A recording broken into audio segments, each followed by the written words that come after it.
I am Ferdinand Marcos, and I am the President of the Republic of the Philippines. I stand today on behalf of 110 million Filipinos. Hi everyone, hello universe, it's me again. Nakikita nyo yan mga kababayan. Yan yung interview po ni Julius Babaw sa Diskaya. Kung nakikita nyo yan, yung mga sasakyan na yan, ang sinabi niya po dyan, 40 na piraso. Pero kahapon sa hearing sa Senado, sinabi niya 28. Oh, di ba? 28 na piraso.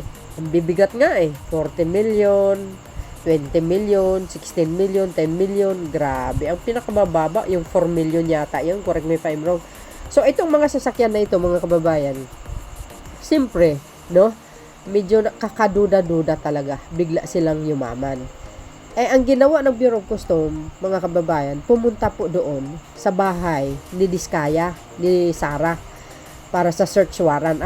Dahil kahapon, sa Senate hearing, nagperma po siya na para puntahan yung bahay niya. So, ibig sabihin, mayroon siyang permiso, no, para i-search, no.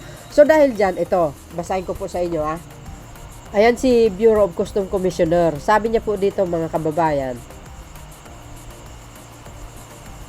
Sabi ng News 5, pinagbantaan ni Bureau of Customs, which is ang BOC Commissioner Ariel Nepomuceno, ang sinumang tutulong sa pamilya Diskaya na magtago ng kanilang luxury cars.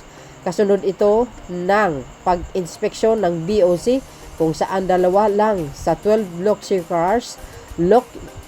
cars na sakop ng search warrants ang naabutan sa bahay ng mga Diskaya sa Pasig City ngayong umaga ng Martes, September 2, 2025.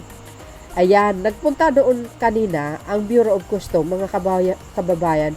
Biro mo, pagpunta nila doon, dalawa lang ang natira.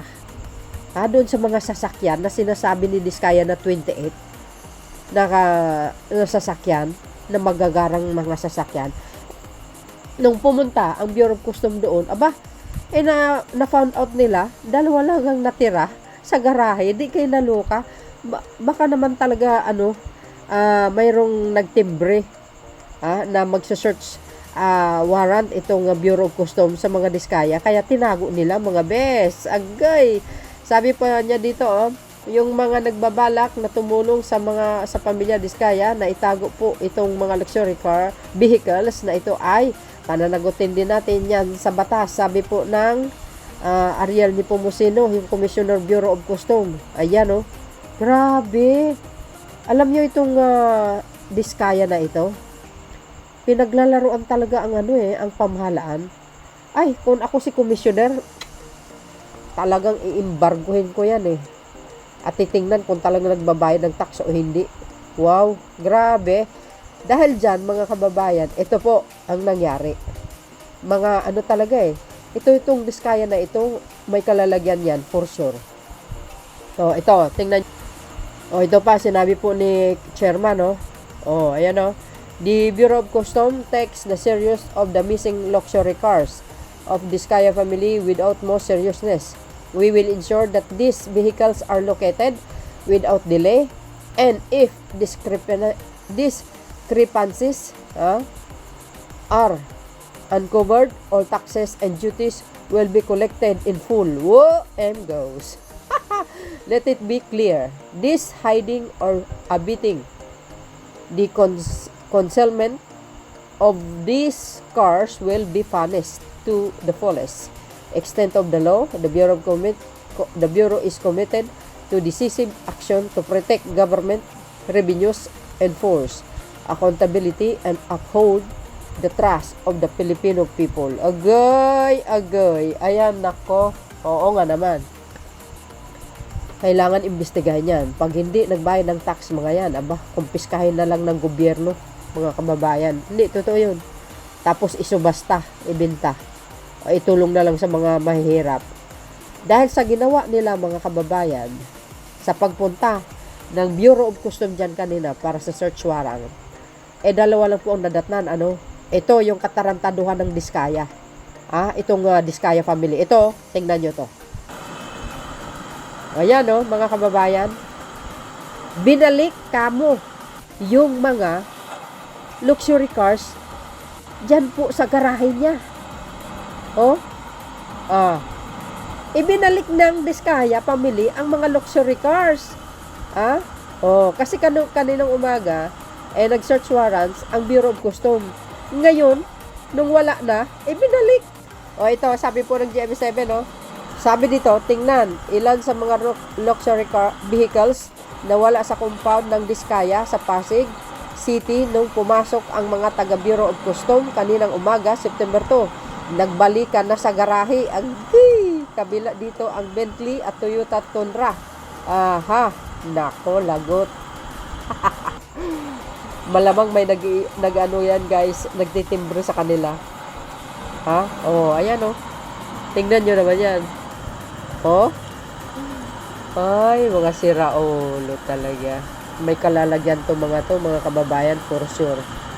So yun mga kababayan, hindi lang yun.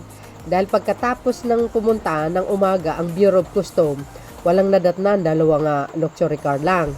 Tapos, nakita nyo yung isang video natin mga kababayan, ibinalik. Aba! Ang akala nila, itong Diskaya na ito makaligtas. Nako, kinumpis ka. Bumalik ang Bureau of Customs mga kababayan sa bahay nila. Ito, basahin ko sa inyo para kompleto detalyado. Okay? Sabi dito mga kababayan, breaking news, kumpiskado na ng Bureau of Customs, which is ang BOC, ang lahat ng 12 luxury cars ng pamilya Diskaya matapos ang operasyon sa compound ng St. Gerard Construction General Contractor and Development Corporation. Kasama sa mga nasabat ang Rolls-Royce, Cullinan, Bentley, Bentayga, Brabus G-Wagon, Maserati, Levante, Toyota, LC300 at Lincoln. Agay! Yan ang sinasabi natin. Sabi po ng Abanti. Agay. Ano na? Kala nyo? Nagbibiro ang Marcos administration? Diyan po kayo nagkamali. Ngayon, mga bes. Ito. Ayan, pakita ko sa inyo yung highlights, okay? Ito, breaking news nga ayo. Ito. Ayan, naku, breaking, not the sale, agay. Yan Bureau of Customs, agay, nakumpis ka nga. Ayan pa, umuulan dito sa amin, pasensya na po kayo ayan, may nakalagay na dito, see? Ayan, agay. Ayan sabi sa inyo so yun mga kababayan, see you again on my next upload. Bye and babus. God bless Philippines.